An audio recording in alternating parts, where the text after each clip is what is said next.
It's time for another episode of the 12-Man Fan Jam Show, a show made by 12s from around the world, for 12s around the world. I'm Mosette, and here is your host and my dad, the self-appointed Reverend Moses of the St. Paul Island Church of Seahawk Positivity.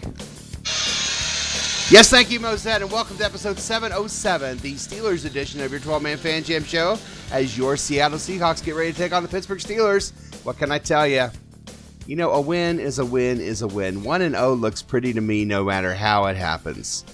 And speaking of how it happens, let's see how this show happens. We'll meet the posse for this episode. First up, the yin to my yang. It's Matt from Merry Old England. Hi, Matt. Yes, good morning, Moses. How are you? I'm wonderful, Matt. How about yourself? I'm really good. I can't complain. I've got nothing to complain about this week. Nothing. We're 1-0. I'm sort of complaining about the fact that I don't have anything to complain about, to be honest. Well, complain about no complaints. Outrageous. It's all outrageous. Things are too happy. It's like a Disney fairy tale in my life at the moment. I'm not. Who are you then? If it's Disney, I feel like Cinderella. I feel like I should be singing, and there should be birds shitting on my shoulder. Do you know what I mean? Well, speaking of birds shitting on your shoulder, is our news. Hi, Will. Haven't had that happen, but I had a pigeon nail me on the head once. How you doing, Will? Well, it's been kind of a rough week, Moses. I bought the new OBJ brand watch, and I wore it to my workplace, only it broke. Oh! So I don't know how he can wear it on football, and I can break it at the office, but now I'm out $350,000. So you just work harder at your job than he does. I guess so. Yeah, I think that's what the problem is there. Speaking of a hard worker, there's no one that works harder than Dustin. Hi, Dustin! I'm going to go out on a limb and say that's not true, but thank you. How are you, Dustin? I'm doing well, yeah. Good. Got to go see your Reds this week, so that was nice. Going to watch Sonny Gray pitch. Reds gave a couple gifts to the Mariners. You're welcome. Yeah, appreciate it. Yay, no problem. Anything I can do to help you guys out? How's Kona, our 12-Man Fan Jam Show dog? She's doing well. Somebody knocked at the door there right before we got started, so yeah, she's making her presence known in the pre-show festivities. Hey, there's someone here. Hey. Mm-hmm. Yeah. She was saying. We have to deadbolt the door because if we don't, she will actually open it to see who's there. That's not good for somebody who doesn't like dogs. But no, not at all. She's doing her job. And speaking of someone doing their job, this man behind enemy lines, he always does his job. It's Statsman Mark. Hi, Mark. Hello, everybody. How are you, sir? I'm doing well, but when you say Reds, you don't mean communists. Oh, of course not. No, Cincinnati Reds. Better dead than red. Better dead than red. Better dead than red. Yes. I'm doing well. The Bay Area is fired up. For the first time, I don't know how many years, the Raiders and the Niners are 1-0. So. Oh my God, man, those probation officers must be busy. But I digress. Hey, we're so glad you decided to join us for this show, and to find out how this show is run, if you've never been here, let's go ahead and get to the intro. Sweet.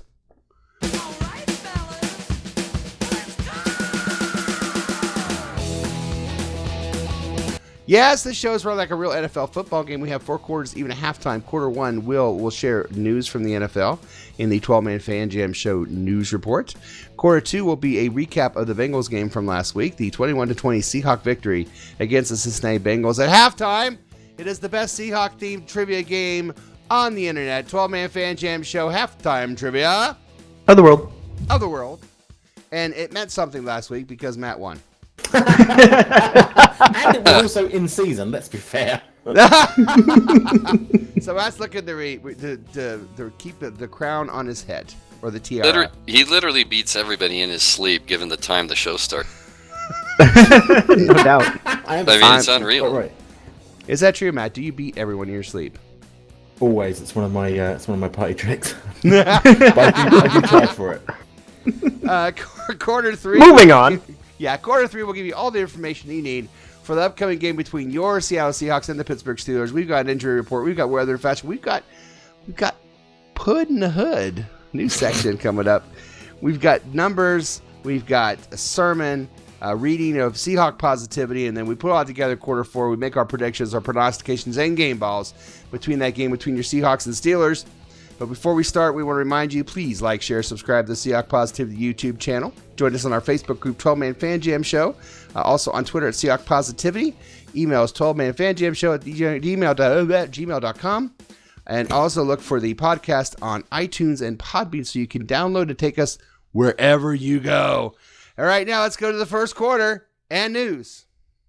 Yes, news from around the NFL with our news hound Will, brought to you by this week's sponsor, the Tedrick Thompson Trampoline. Jump high, but just not high enough with the Tedrick Thompson Trampoline. Will, what you got for us? Well, Moses, my first news item involves your home state and Hall of Fame Packers running back Paul Hornung. Oh, that's As football historians know full well, Hornung was actually suspended from the NFL for the entire 1963 season for gambling. Oh, yeah. Commissioner Pete Rozelle suspended him indefinitely, and as part of his deal to get back in the NFL, he agreed not to be involved with anyone betting on football, to stop traveling to Las Vegas, and to not attend the Kentucky Derby even, which he had always done because he grew up in Louisville. Well, it turns out that Indiana is now one of the states that has just legalized sports betting. Indeed. And Paul Hornung placed the ceremonial first bet at a new sports book in Indiana.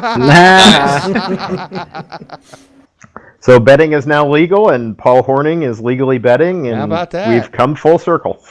Wow. Hey, Mark, we got an extra room. I'm just saying, You know, Dennis, this just gave me a brilliant idea of sending you Uh-oh. a cashier's check. No, the Horning placing that bet is the equivalent of Sherman getting the Fail Mary umpire or ref to ump a charity softball game. I love when you did that. That is so awesome. It is. That's what won me over. Well, I already liked Sherman. I just love that. Yes. Well, that ref was a nice guy, too. He was. You met him, didn't you? I did, yeah. We had a picture with him and stuff. Got to talk to him about the game and everything. He came and tailgated with us. It was awesome. Did you really? Cool. Yeah, he did. Yeah, the year after. Very nice. Very nice. I don't remember this, but So was it illegal to gamble? It was illegal to gamble in Indiana. Sports betting.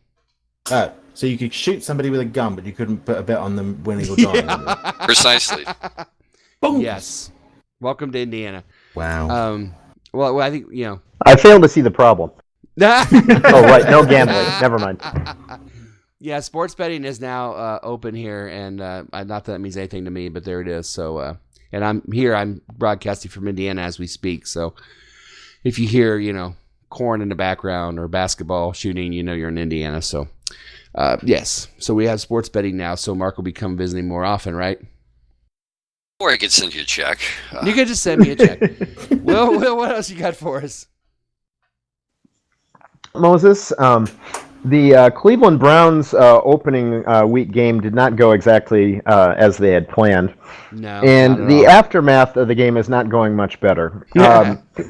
Towards the end of the game, Titans quarterback Logan Ryan got a pick six. It was the quarterback's third interception of the fourth quarter, icing on the cake. While he was celebrating in the end zone, a Browns fan threw a beer on him. Oh, yeah. Most teams tend to take a dim view of this sort of thing. And a couple days later, they announced that they had identified the fan and suspended him from ever coming to a Browns game. The fan's name was Eric Smith. He said he was a little surprised by the ban since he hasn't been to a Browns game since 2010 and is a DJ and was working at a wedding at the time of the game. Yes! Quote, That's maybe hilarious. they Googled Eric Smith and Red Beard and Cleveland or something. My company has a pretty good website, and I do come up. In one of the first pictures, you can see a tattoo on my forearm, which the beer-throwing fan also had. So basically, they got the wrong guy. And the That's Browns said awesome. Wednesday night, quote, "Our investigation of the fan incident remains ongoing." Deary me. So they I can't love even that do story. that right. No, they can't even do that right. It's either the Browns are shocked to find out you actually have to play the games to win them. You can't just show up, which is shocking to them. That's why they play the game. Yeah. Because every year we heard, how many years did we hear that the Cardinals were going to be, is their year? Oh, the Cardinals, here they come. I said, when they win 8 games, call me. And they never did. They never do. Well, the only thing the Browns are searching harder for now is their offense. Oh! And then it's the fan. Nicely done. Well, we're not going to spend time pitying the Browns. We'll have all season to do that. But Actually, thank it would be, I'm sorry, No. Real quick, it'd be awesome if they identified that the guy who was there is Jimmy Hoffa. It's like, that is Cleveland all the way. Gods! Or his Salman, name's Waldo or Salman something. Rushdie. That'd be better if it was a Giants game. Manziel or someone. Yeah. Oh, perfect. Oh, Manziel, that would be perfect. You know what else is perfect? The news. Thank you, Will. That was fantastic. Anytime, Moses. All right, that's the end of the first quarter. It's the end of the first quarter, bitches. Coming up on this very special edition of the 12-Man Fan Jam Show, halftime trivia, weather, fashion, injuries, Hood in the Hood. Numbers and trivia galore. But next up, we're going to take a look at Sunday's victory over the Bengals, and we'll do that right after this. Yeah, I know. I said trivia twice. I'm going to... You're listening to the 12-Man Fan Jam Show, a Seahawk Positivity production. That's the fact, Jack! Holy shit, it's the second quarter. Welcome to the second quarter of episode 707 of your 12-Man Fan Jam Show. Oh, dear. Oh, my gosh. If you're wondering why I'm doing that, I'm doing a terrible, terrible Pennywise the Clown because... Matt, would you like to share with the audience why I would even consider doing something like that? Yeah, well, the thing is that when I'm sitting here listening to these Americans drivel on about whatever they're talking about, and once they're doing that, I like to doodle and just draw some little, pictures and such like, and maybe we can put up a screenshot of what I've just drawn. But I accidentally sort of drew a scary-looking clown. Scary clown. Which I have to confess, scared the shit out of me. So I've decided to put that piece of paper away, and we're not going to do that anymore. But Pennywise has now joined us on the show. All right. Fantastic. Hey, we're always looking for guest stars. And Absolutely. he'll get more laughs. But so anyway, speaking of laughers, it wasn't a laugher last week. We thought it might be, but Seahawks beat the Bengals 21-20, and what can only be described as a nail biter. Matt, you're kind of rolling around over there. Tell us what your thoughts were of the game, since you're kind of. Well, okay. Well, let's get some. I mean, we used to do positives and negatives, but I mean, Yes. I suppose let's put it this way. I think Clowney at least was a factor in the game. Yes. He had plenty of pressure on Dalton. I think the pressure was real. I think it was consistent. But those blitzes left us open for all sorts of passing plays, which just made us look silly at times. 418 yards of passing against us. I think it was 418 yards of passing, and we still won that game. Yeah. I mean, I know the whole bend, and I've put down here, bend don't break is all well and good, but can we put some rigidity back in the offensive line and the defensive secondary, please? Because it's too early in the season for bending and not breaking. I just can we not have a year where we just break out and bust some heads without having to, sit there and worry? Everyone was wide open too. It felt like everyone was wide open. There was a lot of hole. It was just a lot of the secondary seemed to be so far off their man at times, just allowing them to run 10 yards or so on every short pass. It was like, come on, close that down. I agree.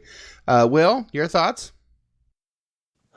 Well, Carroll was talking today, had a radio interview, and he said that basically since they really had no film on Cincinnati, that this was kind of the plan, just to stay in base defense for much of the time, keep everything in front of them. Okay.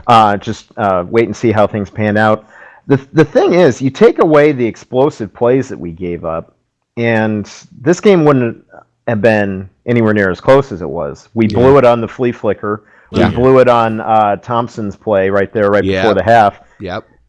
We blew it on the play where Amadi and McDougald ran into each other and got lucky because Ross dropped that one. Yes. Yeah. You take away the blown plays, and the game starts to look a little bit better. I mean, we gave up a lot of passing yards, but the funny thing is we've had six games where opponents have thrown for 400 or more passing yards against us since Pete Carroll's been coach, and we've won all 6 of them. Right.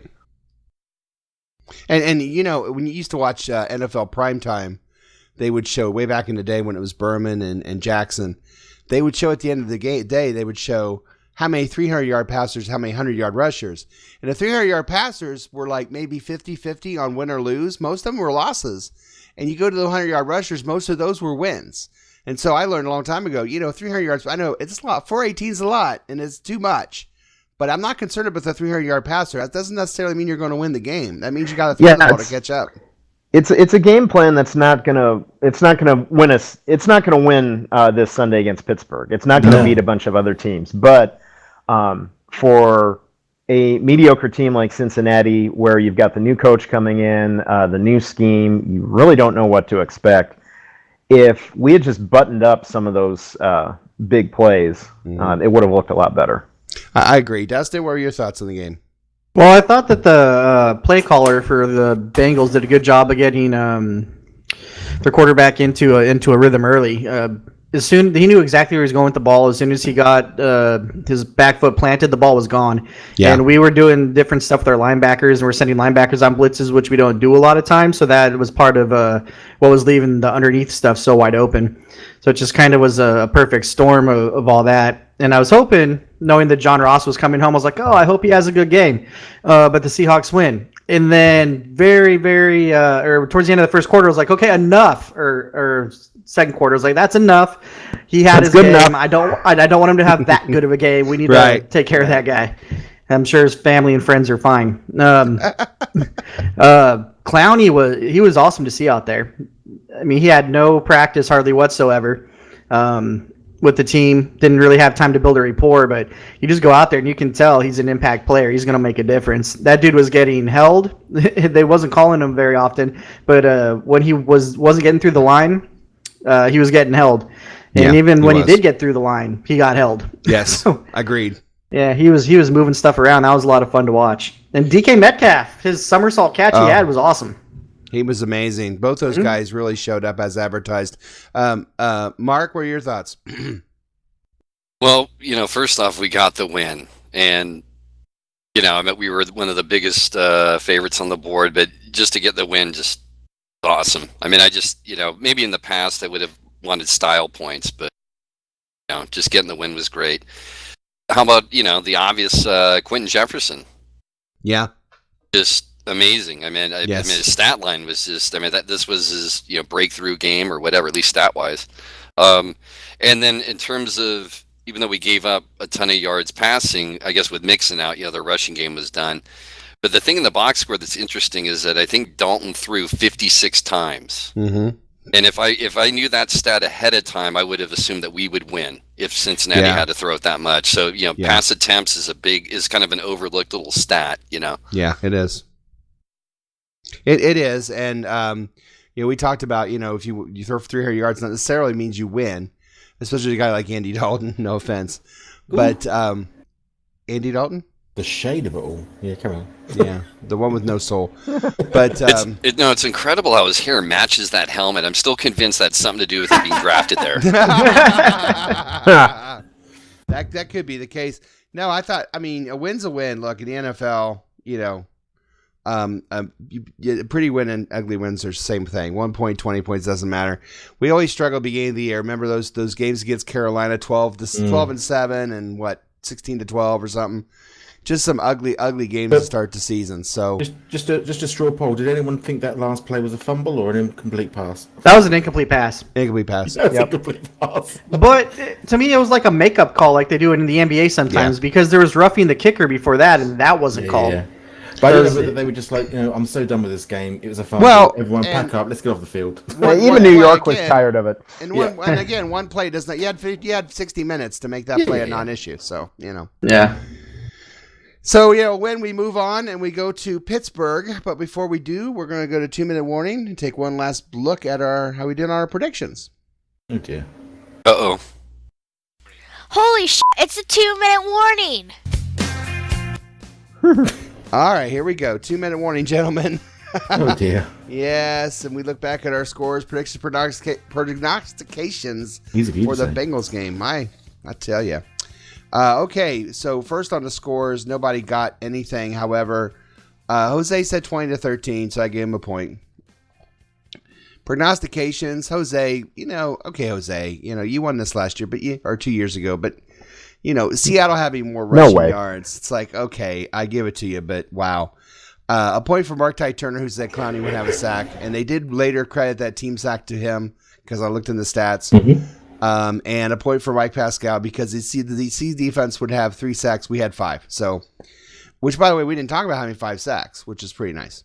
And then with LJ Collier coming back next week, that might help. I didn't give anybody the game ball. Nobody really had a game ball. Clowney had a sack, but he only had like 2 tackles. I'm like, if he played, I don't know. Hey, Just go Carson by- had 2 touchdowns. I thought about that too. But he only ran for like 60 yards, so I don't know. I didn't give Carson. I probably should have, but I didn't. The over and under was under. We're trying to get points for the posse here, Moses. I know. A point for Jose, Mark, Ty Turner, Mike Pascal, Will, Dustin, and Matt.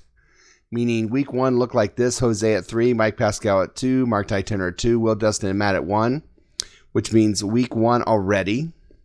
Team 12-7, Team Posse, the Washington Generals, 3.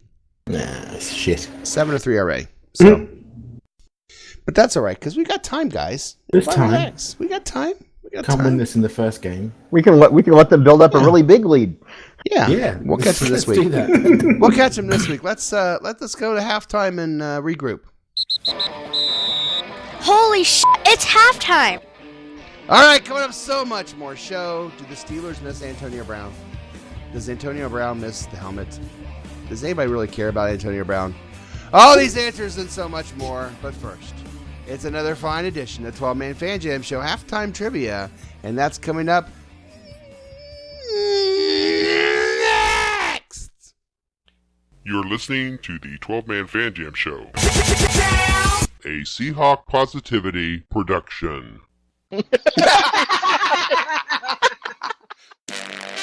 Yes, it's halftime, and welcome to another fun-filled edition of the best play-along Seahawk-themed trivia game show on the internet. It's time for 12-Man Fan Jam Show Halftime Trivia. And here's your host, the self-appointed Reverend Moses of the St. Paul Island Church of Seahawk Positivity. Yes, thank you, me, and welcome to another fine edition of 12-Man Fan Jam Show Halftime Trivia. From the world! The trivia game that tests the knowledge of both our posse and our listeners. Our contestants are the posse themselves: Dustin, Statsman Mark, Matt, and Will. And here are the rules. So here's how the trivia game works. There'll be 2 rounds of questions. Each contestant answers 1 question each round. If they get it correct, they get 1 point. After 2 rounds of questions, there'll be a final trivia question worth 2 points. If there's a tie after that, then the tie players go on to a special secret overtime question where the winner becomes reigning 12-man Fan Jam Show Trivia Champion and also gets a prize chosen especially for them. As an added bonus to those listening on the Seahawk Positivity YouTube channel, the questions and possible answers will be displayed on your screen so you, the viewer and listener, can play along as well. If you do, please let us know how you did on the questions. Remember, there's no Googling, no phone a friend, and please, no wagering. However, there is a lifeline. Before taping this show, my 2 charming Seahawk fan children, Mosette and Little Mo, did take the quiz as well. If the contestants want to know what the kids said, they can ask that but once and only once during the entire game show and only in the first 2 rounds. Now let's get ready to play 12-Man Fan Jam Show Halftime Trivia. All right, y'all know the rules. Them with Sorry, us. Dennis, what was that again? I have no idea what I just did. That was a line from Meatballs. The topic is It just obviously doesn't matter, Pittsburgh. Mark. Because all the hot girls will still go over there. Okay. Topic are the Steelers, Pittsburgh, and the Seahawks, of course. Of course, every question, there's 1 question every round. That is a little unusual. So, Matt, you are a reigning champ. Would you like 1, 2, 3, or 4? I'll take 2, please. Matt says 2, please. Dustin? 4. Dustin. Mark? Number 1. That means Will gets 3. Poor Mark after last week when I didn't talk about it. All right. Well, Mark, you are leading off, and you have a football question. Sweet. Wait. Did you say wait? No, I said sweet. Oh, sweet. All right. Mark, the last time the Seahawks played in Pittsburgh against the Steelers was 2011. Who was the leading rusher for the Seahawks? Was it Justin Forsett, Tavares Jackson, or Marshawn Lynch? Why ain't that a trio? Justin Forsett, Tavares Jackson, or Marshawn Lynch? Dance! Wow. Let's see here. Justin Forsett, Tavares Jackson, or Marshawn Lynch? Who was the leading rusher in 2011, last time the Seahawks played in Pittsburgh? I'm going to go... Actually, you know what? Kids have to say. You want the kids? You want to hear what the kids said? Yes. Mosette said Tavares Jackson, and Little Mo said Marshawn Lynch. Nobody said Justin Forsett. I'll go with Mosette and say TJ. Oh, going with TJ. All right, you went with TJ.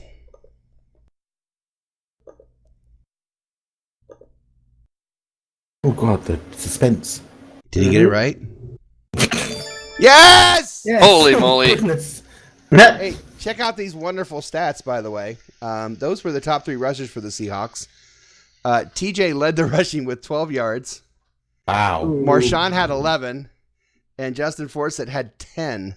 Oh my goodness gracious. Man. Guess who won this game, folks? Wow. I guess he probably didn't need that shower pill he used to pimp after the game. No, then. not after that one. You know, it's great. Wow. Dennis, even though there's only 3 options, Vegas had it 6-1 that I would get that correct. Oh, that's fantastic. Oh. Well, Mark, why didn't you tell me? I would have put down some money. Yeah, we could have gone to Bang. Hey, Matt. Hello. Hello. The first time the Seahawks played the Steelers in Pittsburgh was 1977. Wow. Yeah. How many interceptions did Pittsburgh Steelers quarterback Terry Bradshaw throw in that game in 1977? 1, 2, or 3 times an interception. How many interceptions did Terry Bradshaw throw in 1977 against the Steelers or against the Seahawks? You don't know that? No, I don't. And I 1, 2, don't or think 3. the kids would either, because the kids weren't even an itch in your nutsack at that point. So Oh! No. I'm gonna Oh, go dear. with. What'd you say? What the numbers were? 1, 2, or 3? 1, 2, or 3. I'll go with 2. Let's go for the middle of the road. He's going with 2. The kids went with 3, by the way. Both of them. You went with 2. Nah. It was 1. Oh dear. So, yeah. So, we move on to Will. Hi, Will. Hi, Moses. Will, guess what? I bet you're shocked to hear this, but you don't have a football question. You could knock me over with a feather. I know. You have a baseball question. The first nighttime World Series game was played in Pittsburgh in 1971. It was against the Baltimore Orioles. True. What game was it in that series? Was it game 2, game 4, or game 6?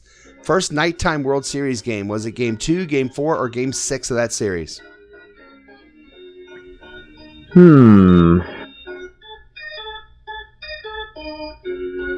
I will go game 2. He will go game 2.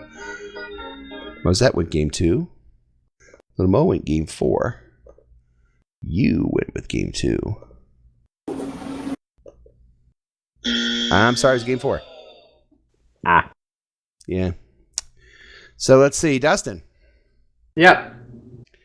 How are you?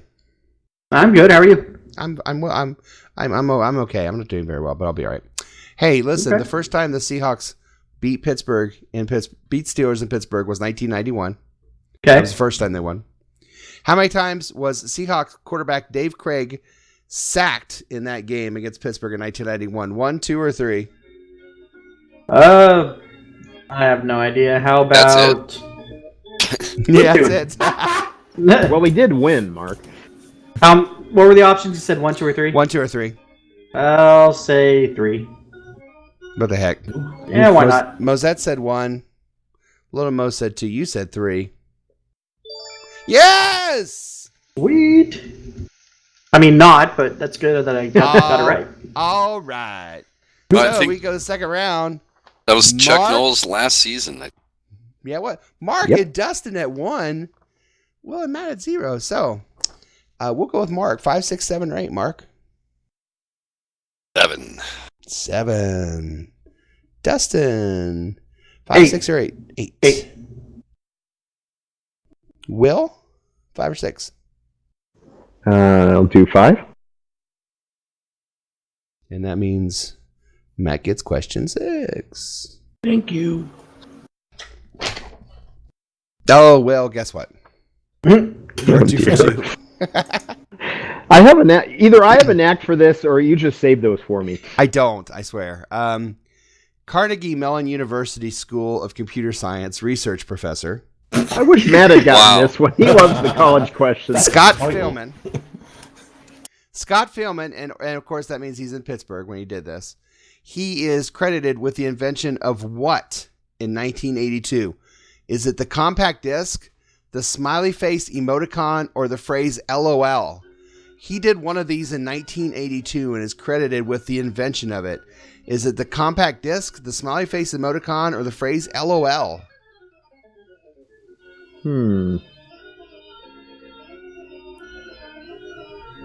I'll ask the kids a question they have no idea the answer to. Okay. They both said LOL.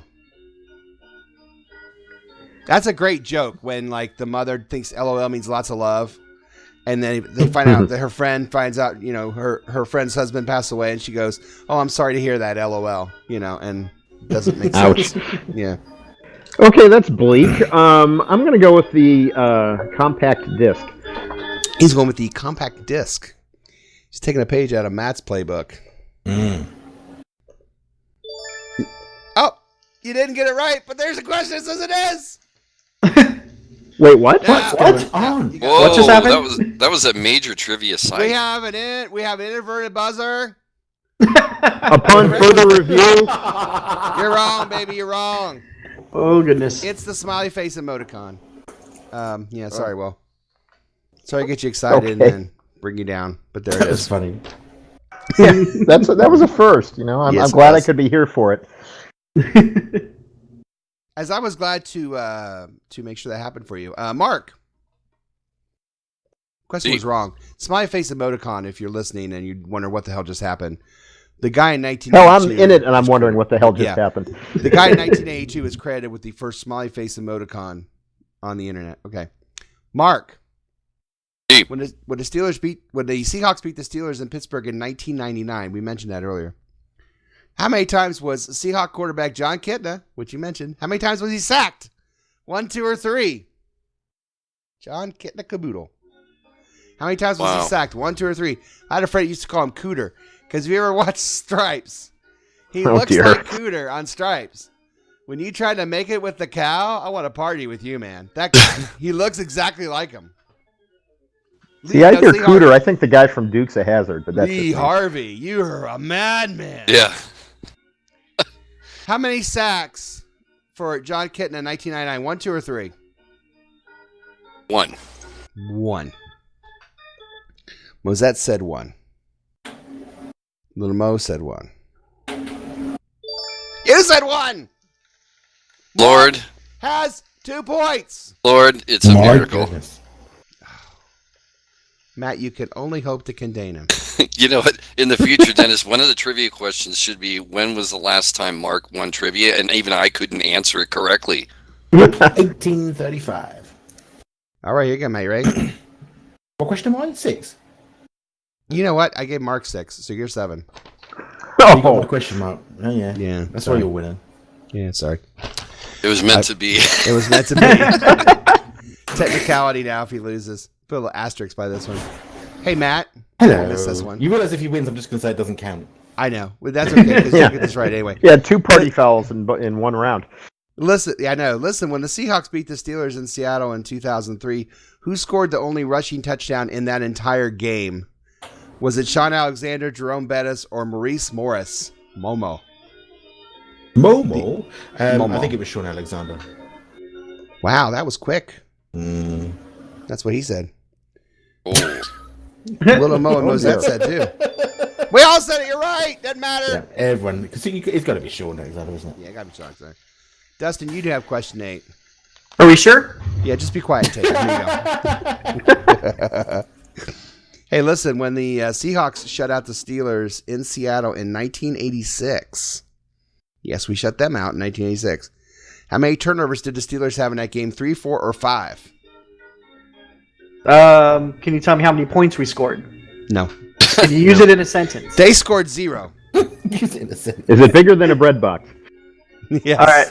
What were the options again? 3, 4, or 5. How many turnovers did the Steelers have when we shut them out in 1986? I'll say 4. You're safe.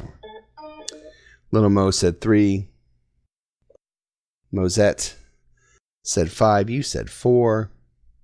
Nah, it was 5. Wow. All right. Go us. So I here we think, go. Dennis, I think the quarterback was Bubby Brister. No, it was before that. Mark Wilson 80s? or something, right? No, it was like, yeah, I'm not sure who it was. Oh, it was the guy who looked like Magnum PI, Mark Malone. Yeah, Had the big Malone, mustache. Malone. Yeah, that was awesome. Malone, That guy, there we go. Yeah, that's funny, man. Yeah. That guy was like a stunt double. What's interesting, because Mark's at 2, Matt's at 1, Dustin's at 1, and Will's at 0 as we enter the final question. Final question. High or low, obviously. And to the delight of Dustin, decimals are involved. So get excited about that. Oh, yay. I love those. Will goes first. Matt second. Dustin third. And Mark fourth. Are you ready? Here's your question. Will, the Seahawks have played in Pittsburgh 9 times. 9 times. What is the Seahawks' point per game average in Pittsburgh? How many points a game can you expect from this team to the nearest 10th in 9 games? Well, Moses, I'm tanking so bad I'm going to be on a Miami Dolphins podcast by this time next week. So I am just going to pull something out of thin air. 15.6. 15.6. Wait, you're talking about 9 games combined for total? Average points per game out of those 9 Average games. points per game. So now we go to Matt. Matt, how many points per game average? 9 games. I think that's going to be higher than that. I think it's going to be higher than that. I'll go with 19 points a game. 19 points a game. Dustin? Mm-hmm. How many points per game in 9 games did the Seahawks average score against the Pittsburgh Steelers in Pittsburgh?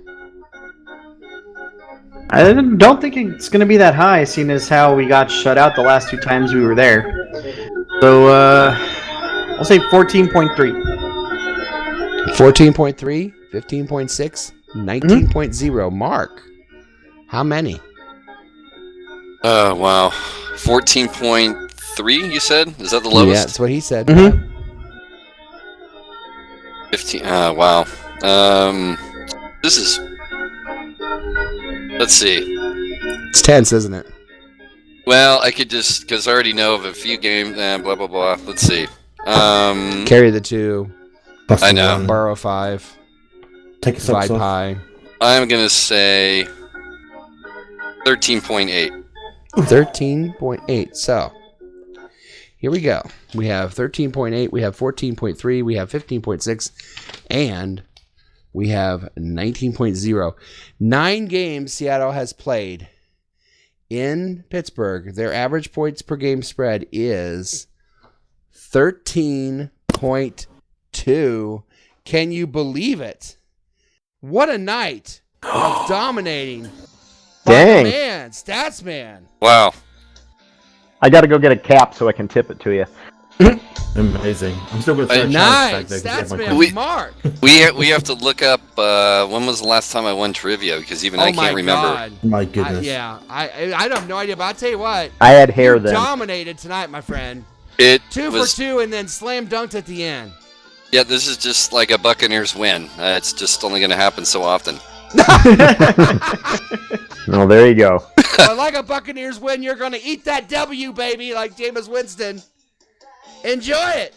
Congratulations, Statsman Mark. Thank you, and a special thanks to Matt for switching questions. Yeah. A challenge bag. That's the key challenge. Put asterisks by this one. Another crowd-pleasing, heart-stopping, award-winning, awesome edition of your 12-Man Fan Jam Show halftime trivia. Of the world. Of the world. We'll be right back with the second half. Right after this, Joe, take us out.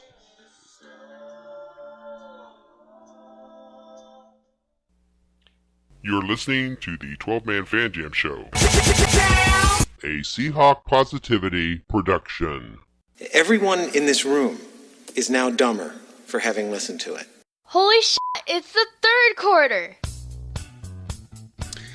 Welcome back to the third quarter of your 12-Man Fan Jam Show. Okay, it's time for us to talk about our Seahawks as they go into Pittsburgh to take on the Pittsburgh Steelers this coming Sunday. It is a 1 p.m. Eastern Standard Time game, so it's a Sunday early game, so it's breakfast for you out on the West Coast with your Seahawks. Let's see how healthy these teams are by turning to our own doctor, Dr. Dustin, with the 12-Man Fan Jam Show injury report. Dr. Dustin, tell us the news. Doctor, give me the news. All right, so we're going to start out with the Seattle Seahawks. They have 2 players out for the game, same as last week's. Joey Hunt, still not back from his ankle. David Moore, his shoulders, or his humerus is still broken, enough to not play anyways. Doubtful, we have Poona Ford. He's still dealing with that calf injury, or he got a calf injury last week and he's dealing with it.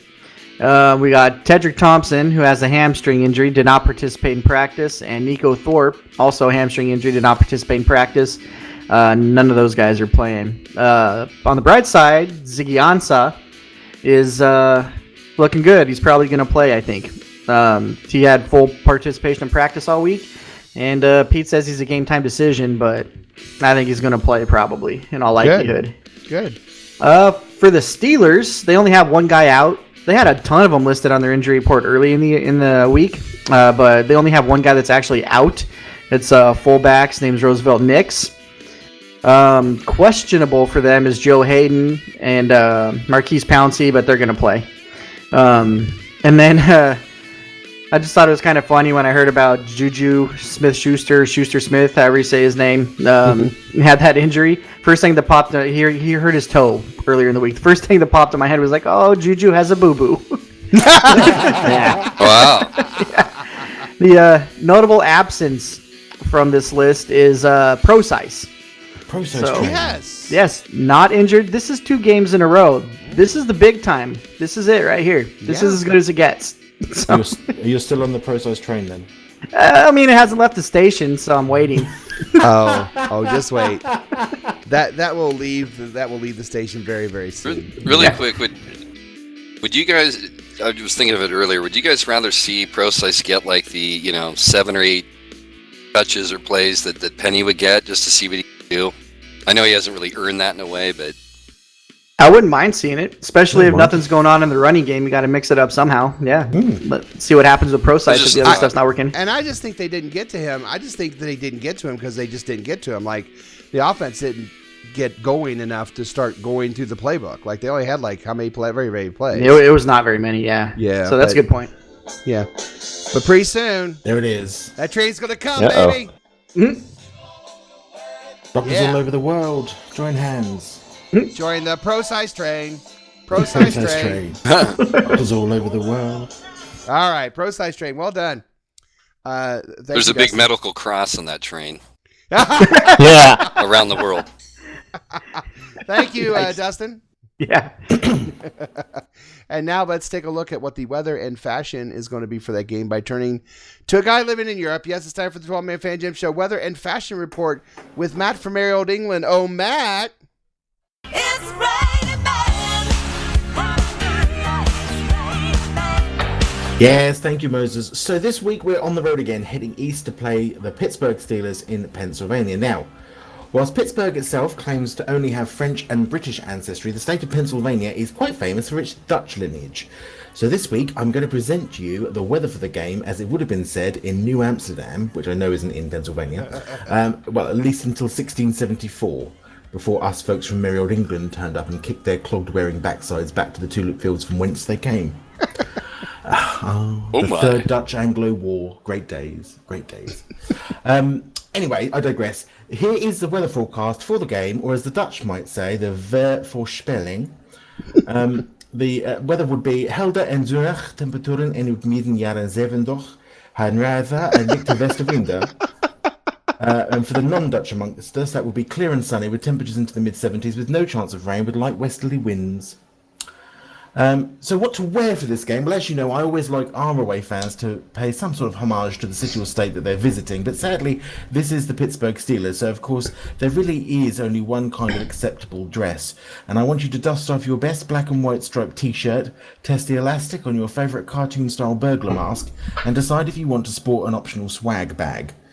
Because the only homage I can pay to these guys is the look you give a team that stole your Super Bowl dream and my Super Bowl dream back in 2006. Yes. Yeah, I'm talking full cartoon burglar realness, people. Yes. I mean, these slimy Steelers, they want you to think they got their name because they come from the Steel City. Well, no, it's because they are dirty, rotten, dreaming championship Steelers. For those of you who are really not over things, you could also dress up as our favourite referee of all, Bill Levy. Yes, I know he's apologised, but I'm not over it, Bill. Not even close. And finally, Moses, now, as you know, I'm called many things by many people. Yes. Some call me Matt. Some call me the yin to their yang.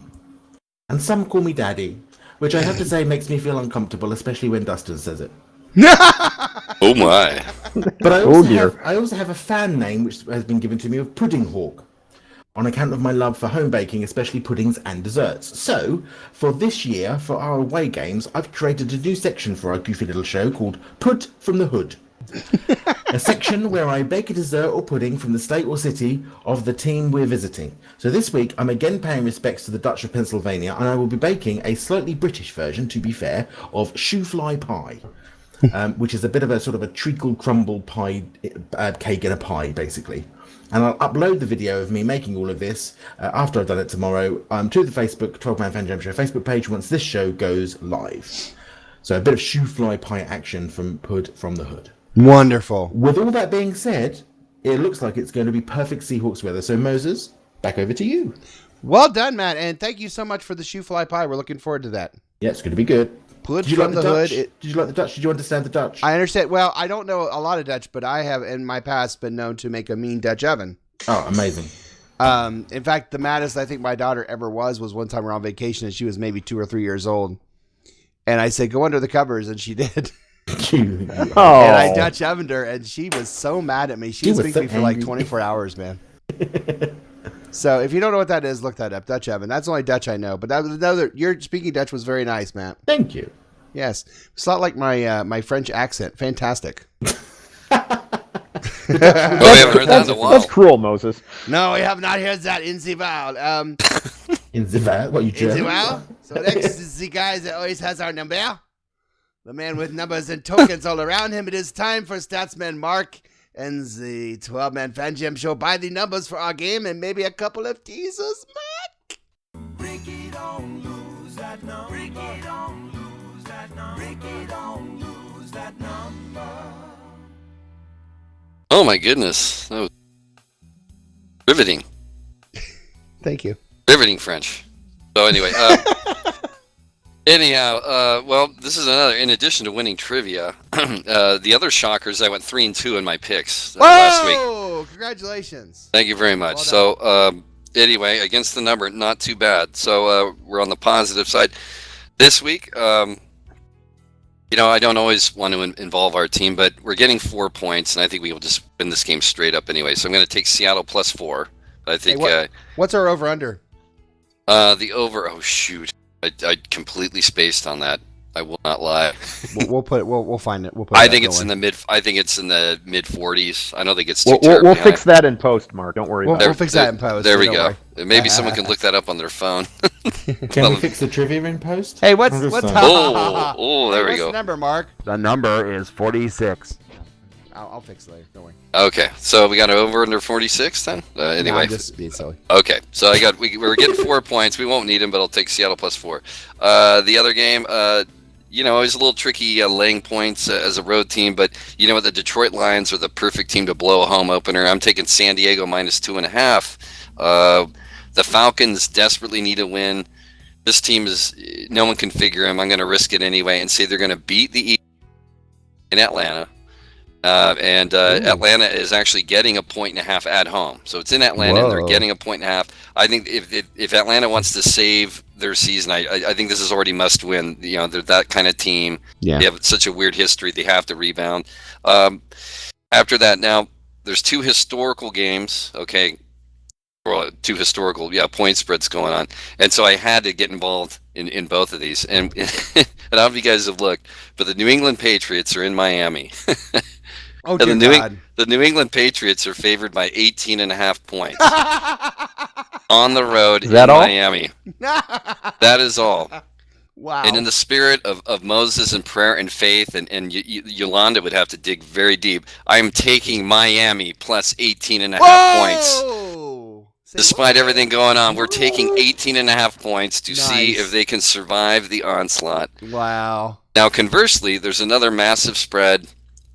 Cardinals are 13.5 point underdogs in Baltimore, so that's Baltimore is favored by 13.5. Wow. And I'm going to say that Earl Thomas is going to get another pick, a pick six. Well, we don't need prognostication for the game, but anyway, I think Baltimore will cover against the Cardinals. So I'm going to lay the 13.5 and take Baltimore against Arizona. Nice. There you have it. But I had to get involved in those because you never see those point spreads. 18.5 is the highest one in several years. That is some stuff. And historically, they do not cover. That's. I'm just taking the number. I can't wait to that. You just made that game a whole lot more interesting to me. So now I got to watch it. Everything's more interesting with Mark's massive spreads. It is. But so far, the Rain Man is doing well. Everything is more interesting with Mark's massive spreads. And we wanted to remind you real quick that as much as we enjoy Mark's spreads, that these numbers have been presented for entertainment purposes only. The 12-Man Fan Jam Show does not endorse betting on anything at any time. Please don't take these or anything we say on the show ever seriously. Thank you again, Statsman Mark. Of course. And now it's time for a quick reading from the self-appointed Reverend Moses from the St. Paul Allen Church of Seahawk Positivity. Oh, Reverend. Yes, this is your Reverend Moses of the St. Paul Allen Church Seahawk Positivity. How is everyone this evening? Good, thanks, Reverend. Doing well. Are you feeling the power? Are you feeling it? I'm feeling something. I don't know. I don't know what Matt's feeling, but it might be the power. We'll check it later. A reading from the book of the 2019 NFL season, chapter 2, verses 3 to 12. For as we did then travel to the east, to the lands of the three rivers, they did then enter the house of Ketchup. They were there met by those of steel who wished to ground us, but the power of Seahawk positivity is way too strong, even for steel. Yes, feel the power, doggy. And for those in yellow and black shall not rise. They shall fall into those three rivers and be defeated. For lo is those who stand against the one true power of Seahawk positivity. My congregation, go forth. Go forth and spread the good word of Seahawk positivity. Praise Large, praise Cortez, praise Walter Jones, praise Kenny Easley, and go Hawks. Remember, you're listening to 12-Man Fan Jam Show. We'll be right back after this. Praise Largent. You're listening to the 12-Man Fan Jam Show, a Seahawk Positivity production. Are we having fun yet? Holy shit, it's the fourth quarter. The fourth and final quarter of your 12-Man Fan Jam Show. And in this quarter, we are going to sit down and put all that information that we have about the Seahawks and the Steelers. And we are going to make our predictions, our prognostication, of course, our game balls for that very game. 1 o'clock Eastern Standard Time. And it sounds like the Steelers just fell. Steelers just fell just now. So that's a good sign. First, for our posse, let's start with their picks. Well, not the posse. Let's start with Team 12 picks because the posse saved the best for last.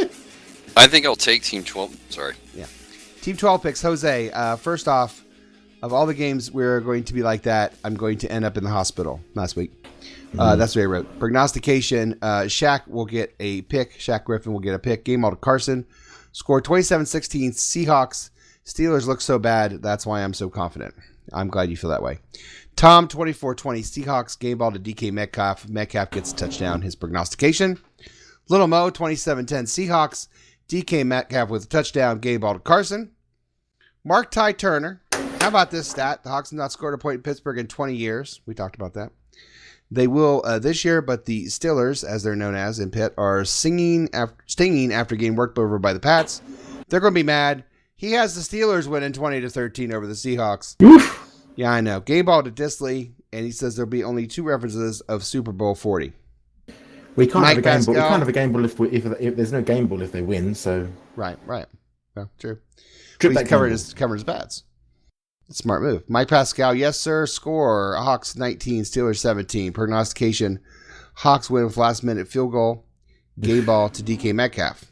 Bonus prognostication, just for fun, the number of times the announcers will say Big Ben, the over is 8. So Get on that, Mark. I'd put that at 18, honestly.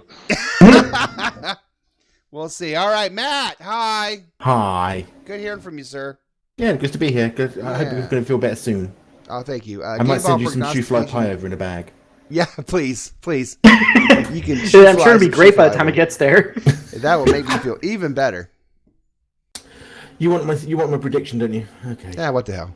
Well, I've got something pulled together. Well, wait a minute. If you don't want to, we can just kind of, we can just kind of ride the Prosise Train for a while.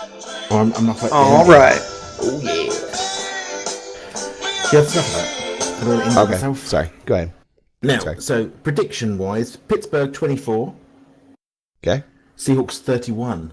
Ooh. I think we're going to get some shit sorted out after last week's interesting times in Seattle, and obviously Pittsburgh having an interesting time against the Pats. So I think there's going to be some numbers scored in this game. I think. Good for you. Lockett had a drop last week, which looked a bit silly on him, bless him. But he's still my. I've got careful how I say that. I was going to say he's still my crutch go-to man, but he's not. He's my clutch go-to man. He's your crotch go-to man. He's my crutch go-to man. Oh dear. Wow. It's very early in the morning here. I can't read it. It's not in Dutch anymore. It says clutch. It could be Dutch. I don't know. I just thought he was fan-friendly. I'm going to give him one receiving touchdown for Lockett. And I'm going to have Lockett as my ball game duty person. Game ball. Game ball. That's the one. All right. I know what you meant. Hi, Will. Hi, Moses. Yeah, did you know that everything is better with Mark spreads? I'm a little skeptical of that, to be honest. Yeah. It's good to hear. It's good to hear from you, Will, as always. Oh, thank you. Yeah, you got a prediction for us? I do, actually, and after trivia, I got curious, and I went up and looked up that game in 1999, which was the last time we won in Pittsburgh. Yeah. And actually, I'm just twisted enough to. I was hoping that Bill Levy had refereed that game, just for the irony of it all. Wow. He did not. We did get Phil Luckett though, and that was the year after the Testaverde thing. So that's irony enough for my life. Sweet irony. But I will take the same score that we won the game in '99 as. So I have Seattle winning 29-10. Wow. Jadeveon Clowney is going to get my game ball. And sorry about that. And since we need 5 field goals to get to 29 points, and because everybody else was taking my prognostication of DK Metcalf getting a touchdown, I'm going to say that Jason Myers is going to go 5 for 5 on field goals this weekend. Nice for 5 for 5 on field goals. Nobody ever prognosticates the kickers, so I got to get them some love. Man. The lonely kickers. Kickers are people too. They are. Yeah, everyone makes fun of them until you need them all of a sudden, and then they kick it off to the left, and then you just use them. Statsman Mark, hey. How are you? I'm doing good. Good. I can't wait to watch the Miami game now. I'm so excited. I know just think of just 18 and a half. Damn. Okay. I will be. You got a prediction for this game? I do, and with Pittsburgh. Boy, I mean, talk about embarrassed. They didn't even show up for that game. But this has a feeling like one of those road games where I don't know, for right out of the gate, Seattle just looks alive, and they're not flat. And I think they're going to show up for this one. I think it's just going to be very close. I think it's just 24-23 Seattle. And I don't know if I've ever been more bold with a prediction than this one. Oh dear. But my game ball. Going to go to this guy because he's actually going to score a touchdown. I'm going with CJ Prosise, baby. Score. Dang. And if I get that right, that's worth 15 extra points. No, don't play the medical train song. No, man, it is the Prosise Train, baby. It's time. Oh, man. It's time. His leg will be broken by halftime. This train just rolling. Prosise Train just rolling through the season, baby. All right. Here we go. Prosise. Wow, it just blends right into the song. It does, doesn't it? It's like I'm there with the OJs. All right. Dustin, yeah. How are you? Good. How are you? Pretty good. Pretty good. You got a prediction for me? Yeah. I'm gonna say Seahawks are gonna win 27-13. I think it's gonna be a breakout game for DK. I'm gonna say he's gonna have 6 or more receptions this game. Oh, okay. Yeah. Then of course touchdown will be in there somewhere. That's nor here nor there, whatever, however you say that. But the receptions is your. Yeah, that's the thing. Yep. And then I was going to give a game ball to Prosise 2 just for simply being available for 2 weeks in a row, which is unprecedented. Oh my god. Yeah, so but I guess I'll stick with it. I'm sticking with it. Do it! I'm doing it. Join it! Join in, baby! Choo-choo! Prosise! Prosise Train. Doctors all over the world. Oh, man. OJ's. I'm telling you, the jinx you guys are putting on this poor guy for Sunday, it's going to be bad, guys. I think it's going to be Prosise bad. needs to come on this show if he scores touchdown, but anyway. Wow. All right. It's my turn. It's my turn. After a win at home, yes, that was a win. Check your standings. The Seahawks travel to Pittsburgh, where they haven't scored a point in 20 years. A 20-year drought of scoring in a town. I just have to know, Mark, does that sound familiar? Ooh. No? Ouch. Sorry. The Steelers were embarrassed on national television. Does that sound familiar to anybody? No. Steelers were embarrassed on national television last week by the Patriots, 33-3. I haven't seen that many bad passes thrown by Ben Roethlisberger since he was in a sorority bathroom. Oh, nice. But I digress. The Steelers had trouble running the ball and look to that to continue this week as the Seahawks defense looked stout against the run last week. This will leave the Steelers one-dimensional and might help our backfield to hold a passer in the NFL to less than 400 yards this time. We can dream anyway. Of course, this is still a revenge game for many Seahawk fans, thinking back to that cold day in Detroit where Jerome Bettis got a key. Hey, did you know that Jerome Bettis was from Detroit, Will? Yes. And the Steelers received a gift as well on the field on the way to beating the Seahawks 21-10 in Super Bowl 40, or as we call it around here, the darkest moment in Seahawk playoff history. Well, at least until we didn't run that one time. But I digress. Watch the Seahawks defense confuse Ben Roethlisberger as he throws 2 interceptions. That's my prognostication. Watch my game ball, Chris Carson, carve up the Steelers defense, and watch the Steelers lose the Seahawks as the Seahawks take back one from from the Pittsburgh Steelers, as they beat the Steelers and Bill Levy and everyone involved in Super Bowl 40 by a score of Seahawks 23, Steelers 20. Bucket! Wow. Wow. It's a lot there. Wow, what a show, huh? Matt, I tell you, we just know how to put out a show, don't we? When it comes to shows, this is one of them. So, it is time to bring... That's deep.